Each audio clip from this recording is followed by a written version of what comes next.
স্বাগত জানাতে চাই প্রযত্নে বাংলাদেশে এবং এই পুরো আয়োজন জুড়ে আপনাদের সাথে রয়েছি আমি সুলতানা স্বর্ণা এবং আজকের আমাদের আলোচনার বিষয়বস্তু জাতীয় ঐক্য কি দূরত্ব বাড়াচ্ছে কিনা এবং এই নিয়ে আলোচনা করতে আমাদের সাথে স্টুডিওতে আজ উপস্থিত রয়েছেন বাংলাদেশ জাতীয়তাবাদী ছাত্র দলের সাধারণ সম্পাদক নাসির উদ্দিন নাসির এবং আমাদের সাথে রয়েছেন বৈষম্য বিরোধী ছাত্র আন্দোলনের সমন্বয়ক ও কেন্দ্রীয় নির্বাহী কমিটির সদস্য নাইমা বেদিন। প্রথমেই স্বাগত জানাতে চাই আপনাদের দুজনকেই আমাদের আজকের আলোচনা এবং কিছুটা যদি পেছনের কথা ধরেই বলি, বাংলাদেশের রাজনীতিতে আমরা যতবারই জাতীয় ঐক্য গঠনের কথা বলেছি, যতবারই আমরা এ ধরনের ঐক্য গঠন করার প্রচেষ্টা করা হয়েছে, প্রতিবারই কিন্তু ব্যর্থ হয়েছে। এবং সেক্ষেত্রে যদি বলি জাতীয় একটি বড় সংকটের কথা যখন বলা হয় তখন সবাই জাতীয় ঐক্য গঠন করলেও কিন্তু ঐক্যমত প্রতিষ্ঠা করা হলেও কিন্তু পরবর্তীতে দেখা যায় সংকট কেটে গেলে সবাই নিজ নিজ সংকট নিয়ে ব্যস্ত হয়ে যায়।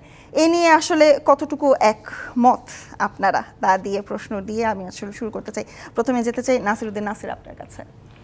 আপনাকে ধন্যবাদ জানাচ্ছি। আমরা যেটি মনে করছি সেটি হচ্ছে এই গণ অভ্যুত্থান পরবর্তী সময়ে আসলে বাংলাদেশ সৃষ্টির 5 দশক পরবর্তী সময়ে এটি একটি ভিন্ন প্রেক্ষাপট রয়েছে। আমরা বাংলাদেশে এর আগে যে কয়টি গণ অভ্যুত্থান অথবা বিপ্লব সংগঠিত হয়েছে তারপর পরবর্তী পরিস্থিতিগুলোর দিকে যদি আমরা তাকিয়ে দেখি, ঠিক তার 5 মাস পরে আজকে যে অবস্থায় দাঁড়িয়ে রয়েছে আমরা মনে করছি একটি ভিন্ন প্রেক্ষাপট রয়েছে। আমাদের ঐক্যর দরকার রয়েছে, বিশেষ করে 2000-এরও বেশি ছাত্র জনতা যে গণ অভ্যুত্থানে শহীদ হয়েছে, যে ভিত্তির উপর ভিত্তি করে গণ অভ্যুত্থান তৈরি হয়েছিল, বিশেষ করে 2014 সালের একটি বিনা ভোটের নির্বাচন এবং 2018 সালের একটি নিশিরাতি নির্বাচন এবং 2024 সালের একটি আমি ডামি নির্বাচনে এদেশের জনগণ ভোট দিতে পারেনি, বিশেষ করে তরুণরা সংক্ষুব্ধ ছিল।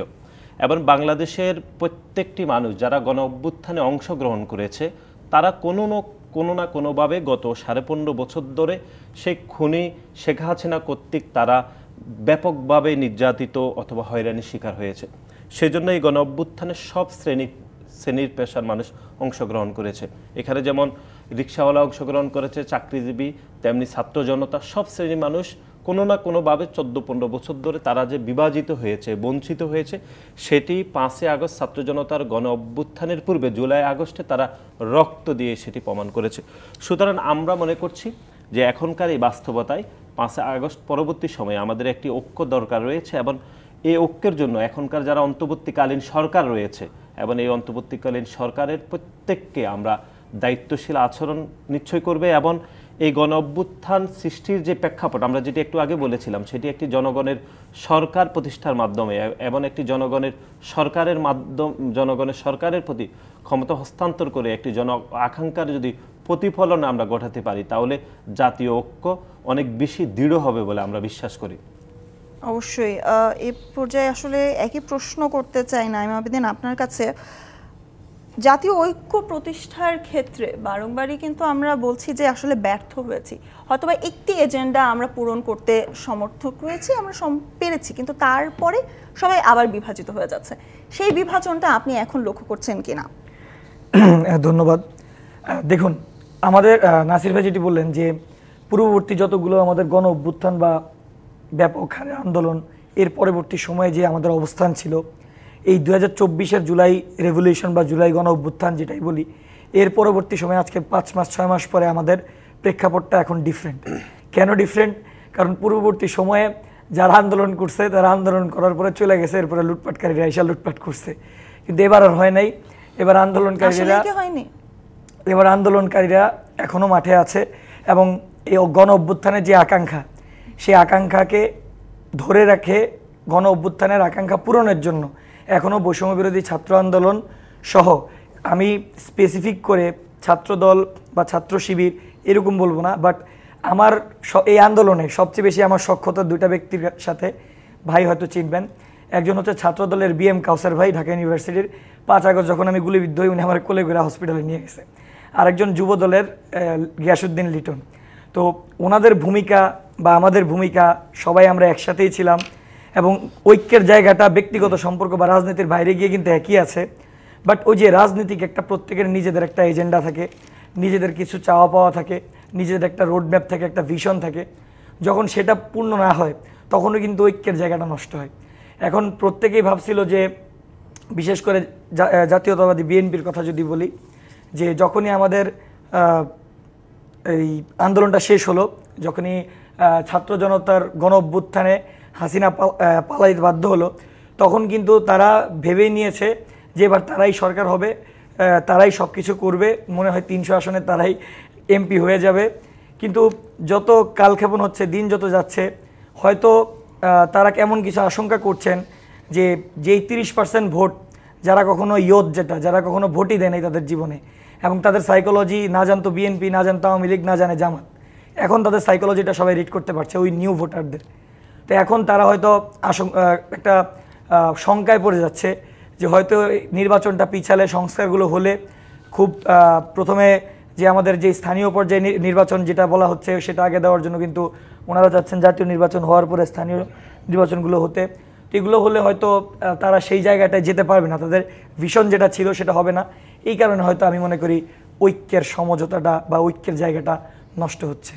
অবশ্যই নির্বাচন সহ ইস্যুগুলো যেহেতু ভিন্ন, আবার রাজনৈতিক দল আপনার সংস্কারের বিভিন্ন ইস্যু নিয়ে কিন্তু কথা হচ্ছে, সেক্ষেত্রে আসলে নাসিরউদ্দিন নাসির, আপনার কাছে প্রশ্ন রাখতে চাই, আপনি যখন ছাত্র দলের নেতা ছিলেন কিংবা আপনি যখন মাঠে কাজ করেছেন, আপনি এখনও আছেন, কিন্তু আপনি যখন মাঠে কাজ করেছেন তখনকার ছাত্র রাজনীতি এবং এখনকার ছাত্র রাজনীতির ভিন্নতা আপনি কতটুকু দেখতে পান? আমরা একটু ওনার বক্তব্যে আমরা দুই একটা বিষয় বলতে চাই। সেটি হচ্ছে এই গণ অভ্যুত্থান পরবর্তী সময়ে আমাদের দল কোনোভাবেই মনে করেনি যে গণ অভ্যুত্থান পরবর্তী সময়ে আমরা 300 আসন পেয়ে যাব, বা গণ অভ্যুত্থান শেষ হওয়ার সাথে সাথে বাংলাদেশ জাতীয়তাবাদী দল ক্ষমতায় চলে আসবে, এটি কোনোভাবে আমাদের দলের কোনো নেতাকর্মী মনে করেনি। এটি খুবই দুঃখজনক। এরকম দায়িত্বশীল পদে থেকে আমাদেরকে আরও মন্তব্য করার ক্ষেত্রে আমাদের আরও সচেতন হতে হবে। আমরা যেটি মনে করছি একদম স্পষ্টভাবে, সেটি হচ্ছে গত 3টি জাতীয় নির্বাচন যেখানে তরুণরা ভোট দিতে পারেনি, উনি ভোট দিতে পারেনি, আমি ভোট দিতে পারিনি, আপনিও ভোট দিতে পারেননি, আমি যতদূর জানি। তো সেই যে তরুণরা যে সংক্ষুব্ধ ছিল এই যে 3টি জাতীয় নির্বাচনে, তরুণরা তাদের মতামত দিতে পারেনি, সেজন্য তরুণরা সংক্ষুব্ধ হয়ে রাস্তায় নেমে গণ অভ্যুত্থানে অংশীদারিত্ব করেছিল। সুতরাং আমাদের দল যেটি মনে করছে সেটি হচ্ছে বাংলাদেশ জাতীয়তাবাদী দল যখনই ক্ষমতায় এসেছে অতীতে প্রত্যেকবারই জনগণের ভোটের মাধ্যমে ক্ষমতায় এসেছে। সুতরাং ভবিষ্যতেও বাংলাদেশ জাতীয়তাবাদী দল যদি কখনোই রাষ্ট্র ক্ষমতায় দায়িত্ব পালনের করার সক্ষমতা অর্জন করে, সেটি অবশ্যই জনগণের ভোটের মাধ্যমে সে সক্ষমতা অর্জন করবে। এর বাহিরে বাংলাদেশ জাতীয়তাবাদী দল কখনোই অতীতেও কখনো রাষ্ট্র ক্ষমতায় আসেনি, ভবিষ্যতেও আমরা কখনোই এবার রাষ্ট্র ক্ষমতায় যেতে চাই না ভোটবিহীন বাহিরে। সুতরাং আমাদের চিন্তা চেতনায় বা আমাদের জীবন ধারণের মধ্যে একটি জনগণের ম্যান্ডেট পাওয়ার সবসময় আকাঙ্ক্ষা তৈরি হয়েছে, এবং বহুদলীয় গণতন্ত্রের ধারণা বাংলাদেশ জাতীয়তাবাদী দলের প্রত্যেকটি নেতাকর্মীদের চিন্তা চেতনায় রয়েছে।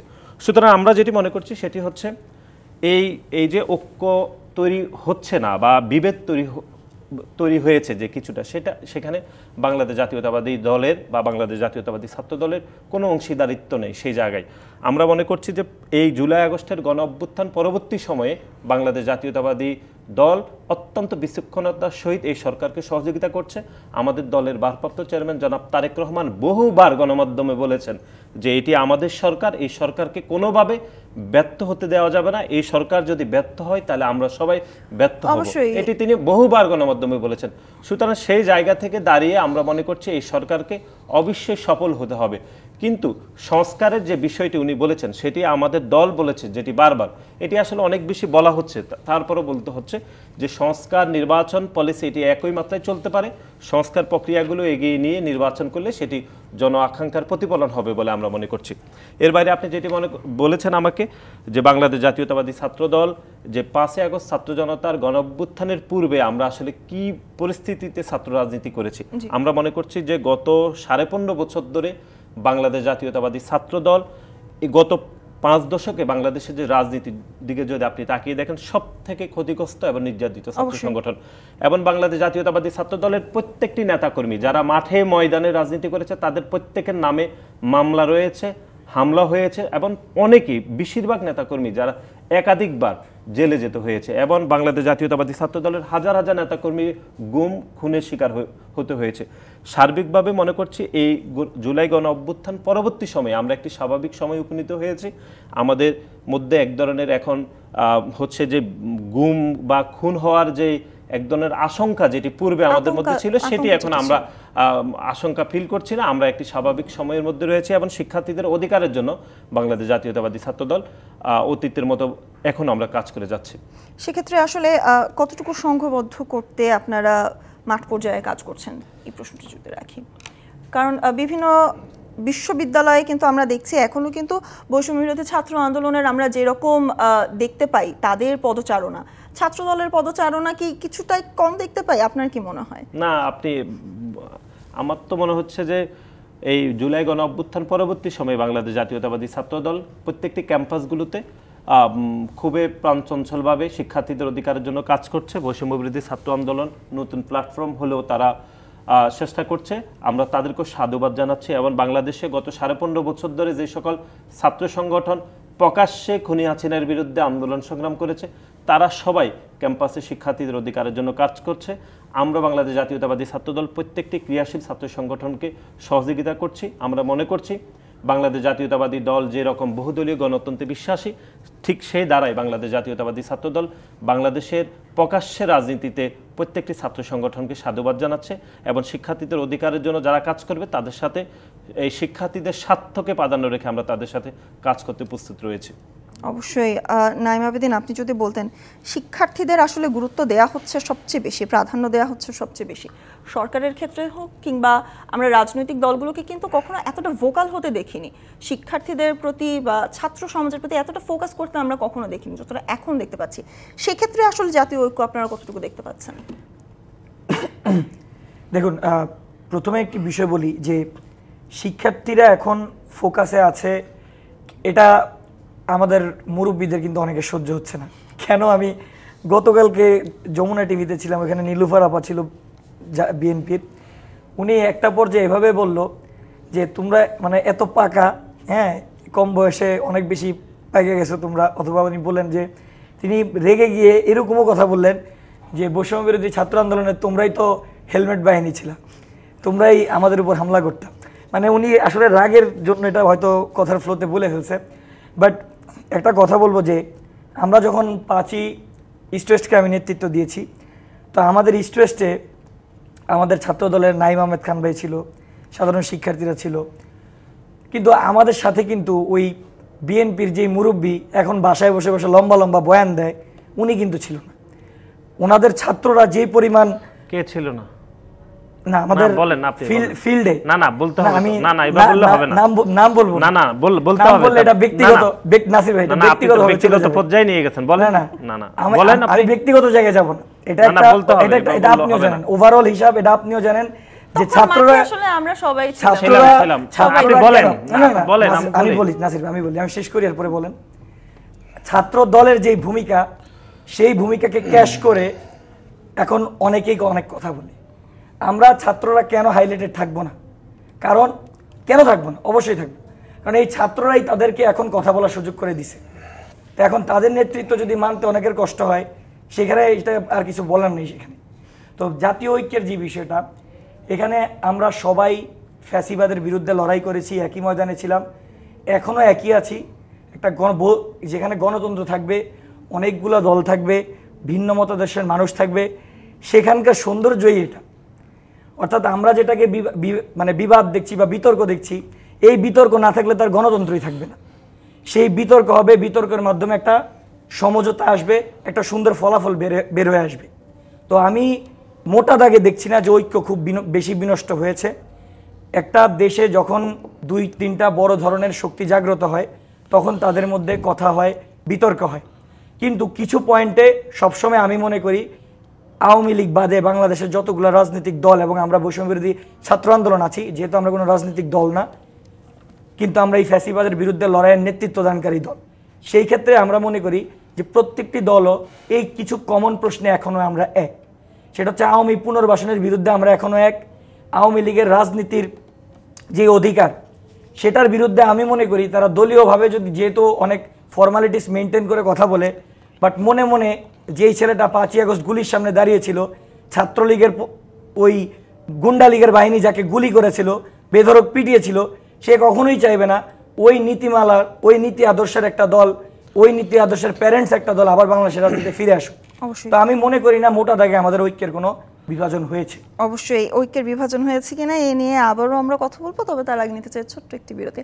প্রযত্নে বাংলাদেশের সময় হলো একটি বিরতির, সাথেই থাকুন। আবারও স্বাগত জানাতে চাই প্রযত্নে বাংলাদেশে, এবং আজকে আমরা আলোচনা করছি জাতীয় ঐক্য কি দূরত্ব বাড়াচ্ছে এই প্রসঙ্গে, এবং এই নিয়ে আলোচনা করতে আমাদের সাথে স্টুডিওতে রয়েছেন বাংলাদেশ জাতীয়তাবাদী ছাত্র দলের সাধারণ সম্পাদক নাসির উদ্দিন নাসির, এবং আমাদের সাথে রয়েছেন বৈষম্য বিরোধী ছাত্র আন্দোলনের সমন্বয়ক ও কেন্দ্রীয় নির্বাহী কমিটির সদস্য নাইমা আবেদিন। আবারও স্বাগত জানাতে চাই আপনাদেরকে, এবং এই পর্যায়ে আসলে একটি স্ট্যাটাস নিয়ে কথা বলতে চাই। গতকাল আমাদের তথ্য উপদেষ্টা একটি মন্তব্য করেছেন যে বিএনপি মহাসচিবের নিরপেক্ষ সরকারের দাবি আরেকটি 1-11কে ইঙ্গিত করছে কিনা, 1-11 সরকার গঠনের ইঙ্গিত করছে কিনা।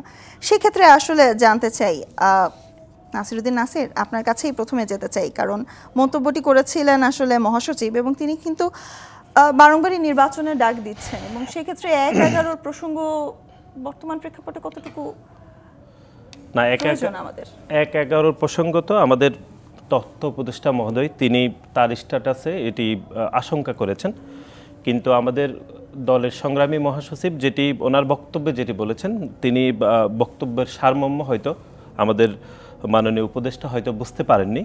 তিনি যেটি বলার চেষ্টা করেছেন আমরা সে বিষয়ে একটু আগে আলোকপাত করি। তিনি বলেছেন যে এই অন্তর্বর্তীকালীন সরকার এখন রাষ্ট্র পরিচালনার দায়িত্বে রয়েছেন। এই অন্তর্বর্তীকালীন সরকারের 3জন ছাত্র উপদেষ্টা রয়েছেন, এবং তাদের স্টেক হোল্ডার হিসাবে 2টি ছাত্র সংগঠন প্যারালালি কাজ করছে। একটি হচ্ছে নাগরিক কমিটি, আরেকটি হচ্ছে বৈষম্য বিরোধী ছাত্র আন্দোলনের। আমরা এটি গণমাধ্যম সহ সব মাধ্যমে আলাপ আলোচনা হচ্ছে এই 2টি মাধ্যম থেকে, এবং সরকারের যে 3জন স্টেক হোল্ডার রয়েছে, উপদেষ্টা রয়েছেন, এদের মধ্যে থেকে একটি রাজনৈতিক দল গঠিত হবে, এবং সেই রাজনৈতিক দল এবারের নির্বাচনে অংশগ্রহণ করবেন। এটি প্রায় আমরা মোটামুটি সবাই নিশ্চিত, যদিও আনুষ্ঠানিকভাবে আমরা কোনো বক্তব্য পাইনি। সুতরাং আমাদের দলের সংগ্রামী মহাসচিব এটি বলার চেষ্টা করেছেন, সেই এখনকার এই অন্তর্বর্তীকালীন সরকার থেকে যদি একটি দল গঠিত হয়, সেই দল যদি এবারে নির্বাচন করে, তাহলে এই অন্তর্বর্তীকালীন সরকারের যে নিরপেক্ষতা নিয়ে তো প্রশ্ন উঠবে, এবং আমরা মনে করি এটি খুবই প্রাসঙ্গিক। কারণ এই অন্তর্বর্তীকালীন সরকারের থেকে যদি রাজনৈতিক দল গঠন করে, তাহলে অন্তর্বর্তীকালীন সরকার তো একটি নিরপেক্ষ সরকার থাকবে না, সেটি আমাদের দলের মহাসচিব বলার চেষ্টা করেছেন। কিন্তু আমরা যেটি মনে করছি, আমাদের বলেছেন একই কথা বলেছেন, আমরা যেটি মনে করছি দলের মহাসচিব নিরপেক্ষ সরকারের দাবির বিরোধিতা করে মাননীয় উপদেষ্টা প্রমাণ করলেন যে অন্তর্বর্তীকালীন সরকার আদৌ নিরপেক্ষ থাকবে না। এবং তিনি 1-11 যে ঘটনা যেটি উল্লেখ করেছেন যে আরেকটি 1-11 তৈরি করার করছে, আমরা মনে করছি এটি খুবই দুর্ভাগ্যজনক। কারণ 1-11 সবচেয়ে ভিকটিম দল হচ্ছে বাংলাদেশ জাতীয়তাবাদী দল বিএনপি। আমরা মনে করছি যে যদি আমরা ঐতিহাসিকভাবে যদি এটি একটু সূত্রপাত করি, তাহলে নবাব সিরাজউদ্দৌলা পলাশীর প্রান্তরে হেরে গিয়ে বা ষড়যন্ত্রের শিকার হয়ে তিনি হেরে গিয়ে আবার পলাশীর প্রান্তরে যেতে চাইবেন? কোনোভাবে চাইবেন না। সুতরাং আমরা কেন বাংলাদেশ জাতীয়তাবাদী ছাত্রদল আবার 1-11-এ যেতে চাইবেন? এটি হয়তো তথ্য উপদেষ্টা বুঝতে ভুল করেছেন, কারণ এখনকার বৈষম্য বিরোধী ছাত্র আন্দোলন এবং নাগরিক কমিটি ওনাদেরকে খুবই বিভ্রান্ত করছেন। সেই বিভ্রান্ত তালে চলে হয়তো এখনকার তথ্য উপদেষ্টা এরকম বক্তব্য দিয়েছেন। আমরা শেষে একটু আমরা যেটি মনে করছি সেটি হচ্ছে বাংলাদেশ জাতীয়তাবাদী দলের সংগ্রামী মহাসচিবকে উনি আবার ভুলভাবে উদ্ধৃতিও করেছেন। উনি যেটি বলার চেষ্টা করেছেন সেটি হচ্ছে উনি বলেছেন যে দলের মহাসচিব বিএনপি নেতৃবৃন্দদের ম্যান্ডেটের বাইরে গিয়ে বক্তব্য দিয়েছেন। ইনি স্ট্যাটাসের শেষ অংশে তিনি বলার চেষ্টা করেছেন। আমরা আজকে এখানে দাঁড়িয়ে দায়িত্বহীনভাবে বলছি, আমাদের দলের সংগ্রামী মহাসচিব যে বক্তব্য দিয়েছেন সেটি আমাদের দলের বক্তব্য, এবং আমাদের দলের টপ টু বটন যে যারা রয়েছে একদম সব পর্যায়ে নেতৃবৃন্দ এই বক্তব্য ধারণ করছেন, এবং এটি দলের সর্বোচ্চ বক্তব্য বলে আমরা ধরে নিচ্ছি। অবশ্যই। নাইমা আবেদিন, আপনারা কি বিভ্রান্ত? না, আসলে আমরা বিভ্রান্ত করছি না। হ্যাঁ, কিছু জায়গায় আমরা বিভ্রান্ত হচ্ছি, আমরা বিভ্রান্ত করছি না।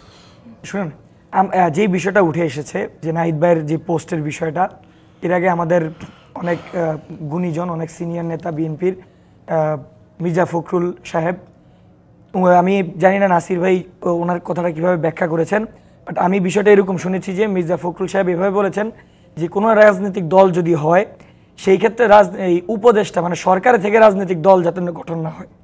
মানে বিষয়টা এরকম না যে নাহিদ ভাই আসিফ ভাই সরকারের থেকে রাজনৈতিক দল গঠন করছেন, তারা এটার বিরোধিতা করছেন।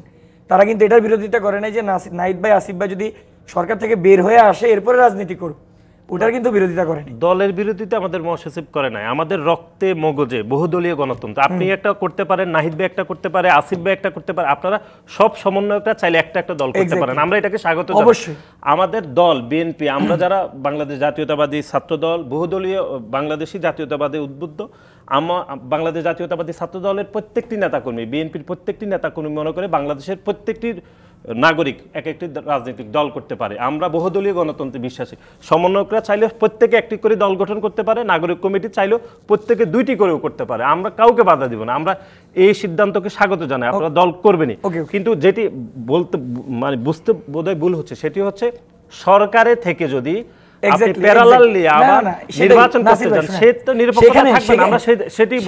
সেটা তো অবশ্যই নাহিদ ভাই আসিফ ভাই তো সরকারের থেকে রাজনীতি করবেও না, করছেও না, সে তো এখন আমাদের কোনো অংশ না। তার নাহিদ ভাই আসিফ ভাই আমাদের সাথে কয়দিন দেখা করে? আগে তো আমাদের সাথে দেখা করা না করার বিষয় না, এটা প্রমাণ হয় না যে তারা অংশ না। দেখা করা, শুনেন, রাজনীতির অংশ হচ্ছে আমাদের যে ডিসিশন, আমাদের ডিসিশনগুলো আমরা নিচ্ছি, নাগরিক কমিটির ডিসিশন নাগরিক কমিটি নিচ্ছে। নাহিদ ভাই আসিফ ভাই যদি আমাদের নতুন রাজনৈতিক দল যদি হয়, বৈষম্য বিরোধী ছাত্র আন্দোলন তো কোনো পলিটিক্যাল পার্টি না, এবং এটা কখনো হবেও না। এটা যতদিন বাংলাদেশ থাকবে ততদিন এটা গণ অভ্যুত্থানের একটা প্ল্যাটফর্ম হিসেবে এটা ততদিন থাকবে। এখান থেকে কেউ যদি বের হয়ে বিএনপিতে যেতে চায় সে বিএনপিতে যাবে। আগামীকাল যদি হাসনাত আব্দুল্লাহ ভাই বলে আমি বিএনপির হয়ে ইলেকশন করবো, বিএনপিতে যোগ দিব, সে বিএনপিতে চলে যাক। হাসনাত আব্দুল্লাহ বলে যদি জামাতে চলে যাবো, জামাতে চলে যাক। এখান থেকে তো কোনো আলাদাভাবে পলিটিক্যাল দল ক্রিয়েট হচ্ছে না। ব্যক্তি বিশেষে প্রত্যেকে এখানকার যা যা রাইট আছে সে কোন পলিটিক্যাল দলে যাবে। কিন্তু যেই পলিটিক্যাল দলটার কথা বলা হচ্ছে যে একটা নতুন পলিটিক্যাল দল ক্রিয়েট হবে, সেই দলের অংশ যদি আসিফ বা নাহিদ ভাই হয়, তারা তো উপদেষ্টা থেকে হবে না। তারা যদি হয় তারা অবশ্যই উপদেষ্টা থেকে বের হয়ে এসে হতে হবে। বিষয়টা তো একদম ক্লিয়ার।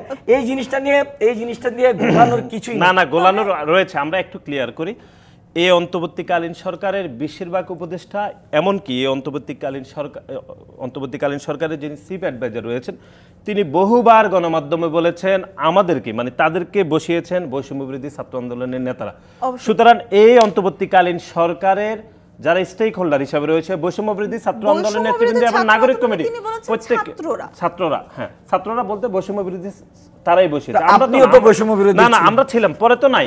না, আপনি ভুল ব্যাখ্যা দিলে তো হবে না। সবাই তো বৈষম্য বিরোধী। আপনি যদি মনে করেন এখন হাসনাত সাজিদা দল গঠন করবে, সেই দলের দায়িত্ব যে 3 জন উপদেষ্টা রয়েছে সেই 3 জন নিজেকে বৈষম্য বিরোধীর বাইরে ভাবতে পারেন না।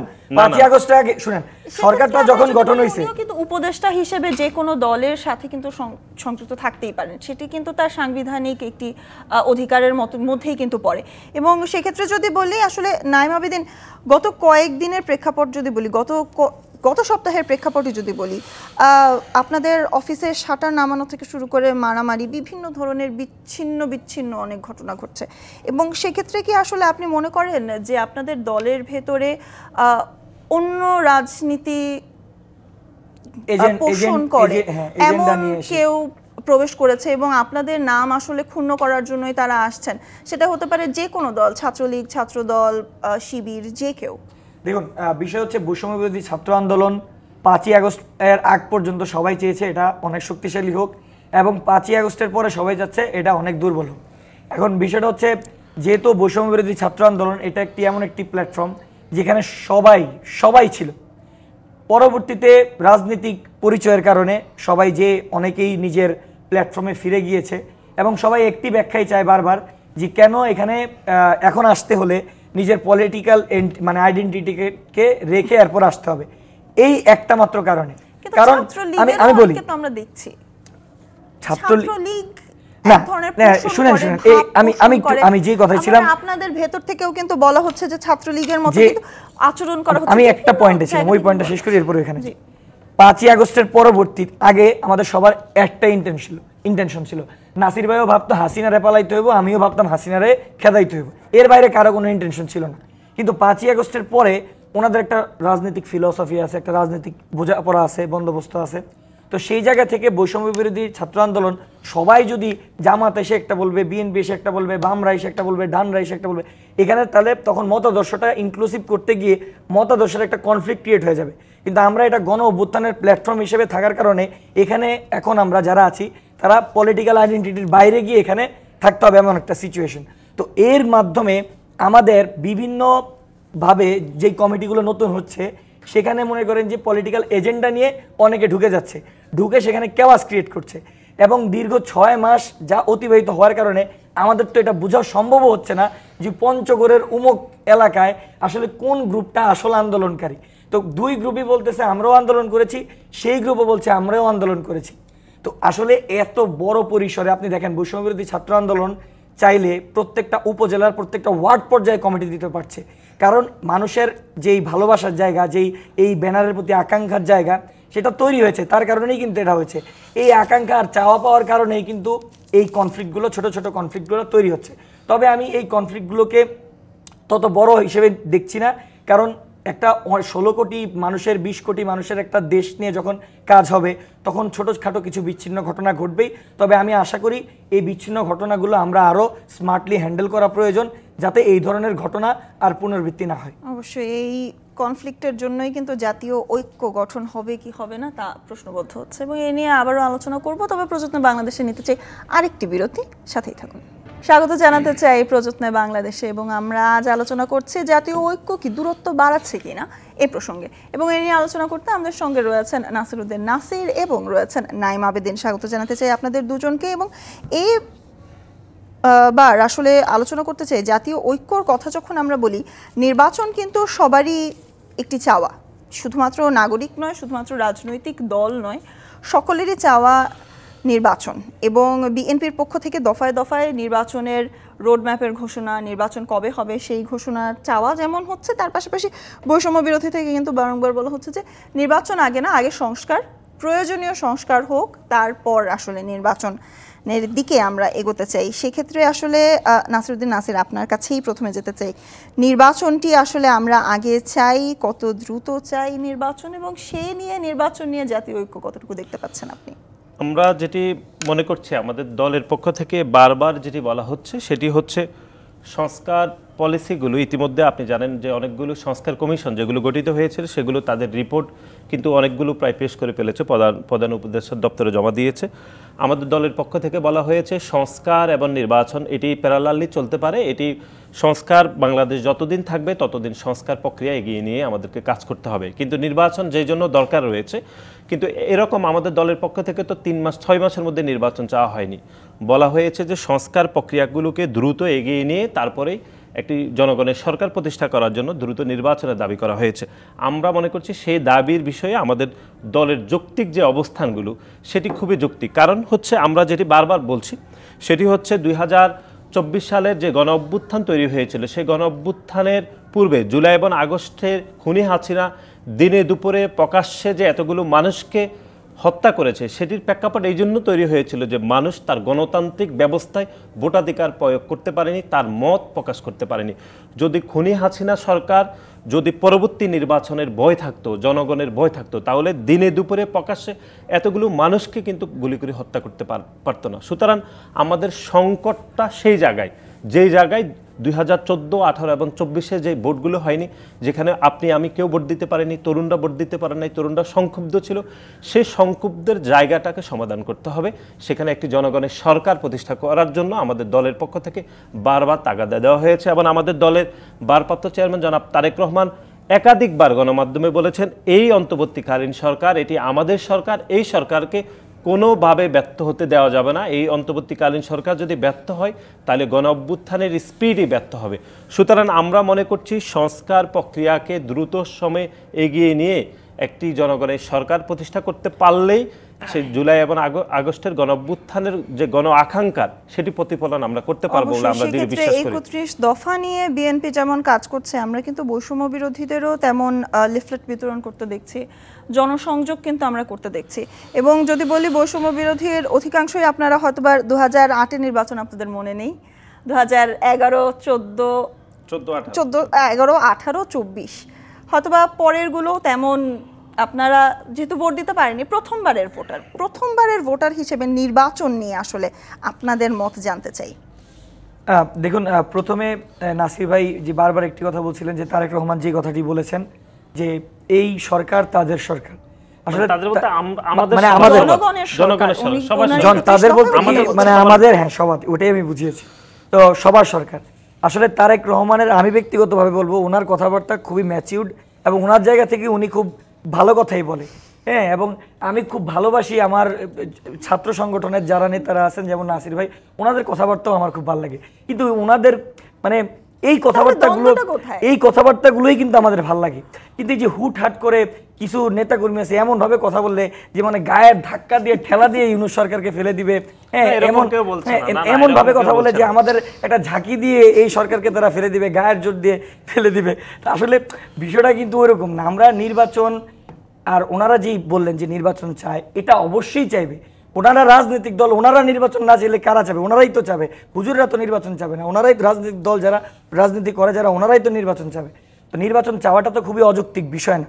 এবং রাজনীতিতে থাকার জন্য কোনো না কোনো একটা ইস্যু থাকতে হবে, সেই ইস্যুর কারণে ওনারা কোনো না কোনো একটা ইস্যু বানিয়ে রাখে নির্বাচন, বা এটা টপিক থাকে, রিলেভেন্স থাকে রাজনীতির মাঠে। কিন্তু আমাদের যে বিষয়টা, যে দেখুন আমরা কখনো বিএনপির আমল, আমি মানে আমাদের যারা এই আন্দোলনে বিশেষভাবে বেশিরভাগ মেজরিটি যারা ছিল, তারা বেশিরভাগ হচ্ছে যিনি মানে একদম কলেজ ভার্সিটি, মানে ফার্স্ট ইয়ার সেকেন্ড ইয়ার এরকম শিক্ষার্থী, তারা কিন্তু বিএনপি বা জামাতের শাসনই দেখে নাই। আমরা সবসময় বুঝ হওয়ার পরে আওয়ামী শাসন দেখেছি, এবং এই আওয়ামী শাসন দেখার পরে আমাদের ভিতর যেই ছাত্র রাজনীতির একটা ভীতি, এরপরে হচ্ছে পলিটিক্যাল পার্টিগুলোর প্রতি একটা ভীতি, সেই ভীতির জায়গা থেকেই কিন্তু আমরা সিস্টেমের রিফরমেশনটা চাচ্ছি। কারণ আমরা দেখছি যে রাজনৈতিক দলগুলো খুব সুন্দর মিষ্টি মিষ্টি কথা বলছে, হ্যাঁ খুব ভালো, একদম পীরা ওলিয়া সব, কিন্তু ক্ষমতায় যাদেরকে যাওয়ার পরে এক একজন তো খোদা হয়ে যায়, মানে তাদের মতো করে সব কিছু করে, পরবর্তীতে সেটাকে আর পরিবর্তন করার মতো কারো কোনো সাধ্য থাকে না। তো আমরা ওই জিনিসটাই চাচ্ছি যে পরবর্তীতে যাতে আর কেউ আওয়ামী লীগের মতো নিজেকে খোদা না ভাবে, হাসিনার মতো নিজেকে কেউ খোদা না ভাবে।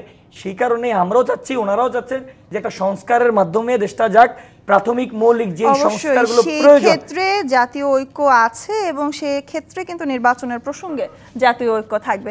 এবং এর মধ্য দিয়ে আসলে শেষ করতে চাই প্রযত্ন বাংলাদেশের আজকের আয়োজন। সাথেই থাকুন।